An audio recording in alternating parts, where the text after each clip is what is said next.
Hi guys, this is the fourth example movie in my little series of establishing shared coordinates in your model.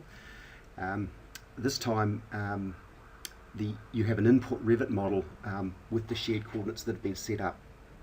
Usually the architectural model, they start well in advance of us normally, and sorry about that. So this is the example. So what I'll do is quickly go to that model and just see what we've got. It's worthwhile making sure that it has been established correctly. So I'm just going to switch this into this view. Here's a little example architectural model. It's a shelter. There's no columns or rafters because the architect will actually in the end get that from the structural model, and there's not much MEP input there because it's got no walls. Okay, so it's a simple shelter. If you go to the Manage and then Location tab, you can see that it's got a saved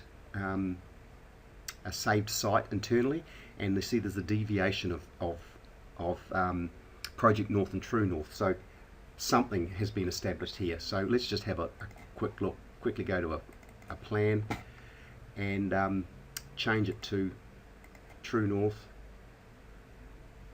ZX. Yep, that's looking at like there's been a different coordinate system set up. Another good little trick to do is to just quickly whip down a model line and then going Manage Coordinates, Report Shared Coordinates, and look, oh, that's all really survey grid up. So it's so that's sort of 300,000 east and 6 million north, and it's got an elevation of an RL of 17.85 meters. Change that back to Project North now. Modify, and just go and have a look at that section, and you can see there's levels and that are in this model that support that. Okay, so I'll just close that. Close without a save. All right, so here's our model, and we've got a datum level established, and when you look at that datum level, that's set up at RL0, which is the default in our template. I've created a plan called positioning because I'm going to have to play with the view range for this example, because when we just saw the architectural model, it had an RL of 17.85. If I try and link it into this plan view, what's going to happen? I won't see it because it'll be 17, because we're in millimeter units. It'll be 1780 millimeters above my view, because how the default view depths are set. Oh, I apologise. I went into this file first and have changed it. Oops, my bad. Anyway, so we'll carry on. That's what I was going to do first. Anyway, was fix the view range so that it was a limitless view. Okay. So remember me doing that from a previous example, right?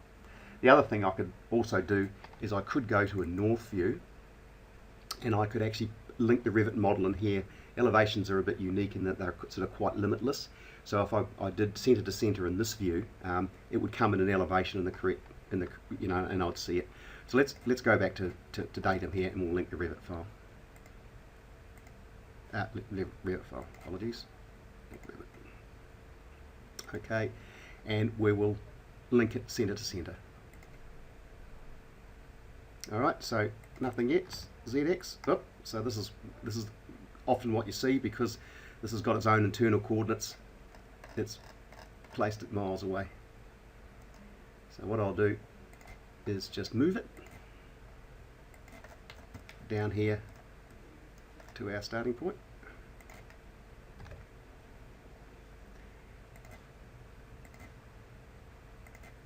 There's no magic in this, and it comes in using the oops, hit the calculator button again, hitting the delete key now. So there's our little architectural model that's come in with project coordinates. Now you see how I had no problem about moving it around anywhere, is because at this stage I haven't established the coordinates. So if I pick it and go to the properties screen, it comes up over here, tells you that it's the linked architectural model, and under the shared site parameter, it's not shared. Okay, so what we're going to do is we're going to acquire the coordinates from that linked model. So, and what this does, Revit reads the other model and actually establishes the shared coordinates, or establishes the true north point all for automatically for you by itself. And you do that by going up here to manage, and you go position, no you don't, you go coordinates, and you go to acquire coordinates. So it's coordinates, acquire coordinates. Now it doesn't matter which view you're in, whether you got Project North or True North set. I'm just staying here. In Project North because that's where I was. I didn't have to do anything. Acquire coordinates in Revit.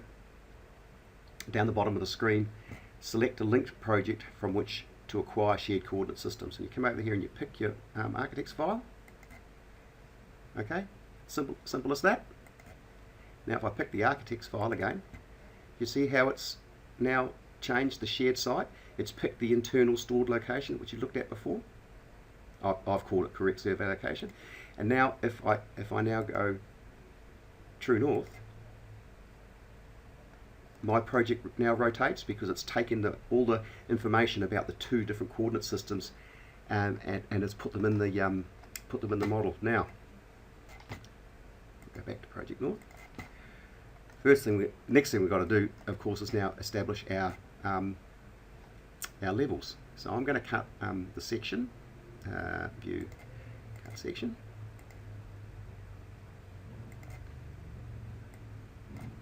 We're going to go to view, and there's our because we've got no content in our model at all yet. So there's our architectural cross section, and all I'm going to do is I'm going to come up here and go collaborate. I'm going to go copy monitor. Sorry about that, my mouse is not working. Select link, and I'm going to copy, and I'm going to pick the grid, and I'm going to pick that grid. And I'm going to go finish.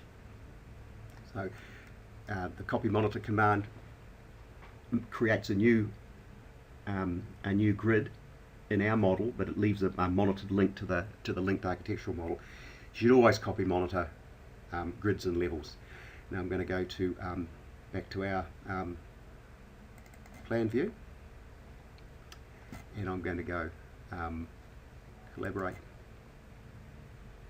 copy monitor, select link, pick the architects file, copy, and I'm going to pick this grid, this grid, this grid, and this grid, and go finish. You see now it's placed a grid in our model, but it's monitored to the architect's model. So if they shift the grid, we'll get a message in Revit. And now, see, we're still working with our datum level, but we've created levels in the other view. So if we now go view, plan views, structural plans, it's copied out the ground and the roof. It's got that from the architect's model. I'm going to create those. So now we've now created plan views and our own model. Okay, and now you can just start your modelling. We've got a slightly truncated roof there, so you just might increase this a little bit.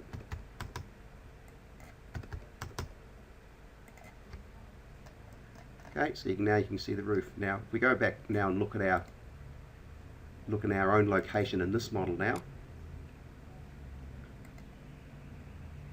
we can see the same deviation from east project to true because the system has been brought out of the architectural model. We've used the architect's grids and levels to establish our own, and we've created our plan views which now match the architect's. Okay, I think that's all we need to talk about there. Just before I go, I will just mention there's a couple of words of warnings. You can only acquire once. So if you've got an architectural file, you can acquire the coordinates and then you've established shared coordinates in your model. If the architect shifts the building, you can't relink the new model and reacquire. You can only acquire once. If that happens, you do have them move a building. What you've got to do is go to a site model, place their building in a site model in the correct position, then place your model in the same site model, and then position your model over top of their new location, and then you would use the sorry about that, keep on coming out. Then you would use the published coordinates. So you would have to be in a separate file with their moved building and your building, because you originally had the same shared coordinate system, and then you would have to publish out your coordinates to change the shared system in your model. Look, if anyone's got any questions about that, I can do another little movie to explain that process. But just remember that acquiring can only happen once, and once it's happened once, and something moves, for project reasons, then you actually have to do the changes in a site model and you publish out the coordinates. Just one other little word of warning. You can only acquire shared coordinates if, I'm just going to close that model without a save. Nope. And go back to our architectural model. You can only acquire coordinates if there's one shared location. Now, what I mean by that is in here, this is back into the architect's model. I've called this this current shared system correct survey location. But if there's more than one shared location in the model, you won't be able to acquire it. And you can't acquire it because Revit doesn't know which one to use. And if that's the case, you would have to go back to the site model and publish it out to publish the coordinates back out to your model. Now, this happens quite a lot, especially in large projects with lots of little buildings. Now, this particular job, shelter, was used 6 times in the project it's come from. So there were 6 locations stored in here, because each of them had, it's the same building, but it had different spots in the world. So you can store multiple locations. Now, in that particular case, you can't acquire in your model because it's multiple locations, and to establish the 6 locations in your model, you would have to use a site model. So just by return email, if anyone wants me to go over that in a little movie, I'm quite happy to, but it's one of those things, it happens very rarely, but as long as you remember, you can only acquire once, and then if the coordinates change, you have to work from a site model. Okay, I'll close it off there.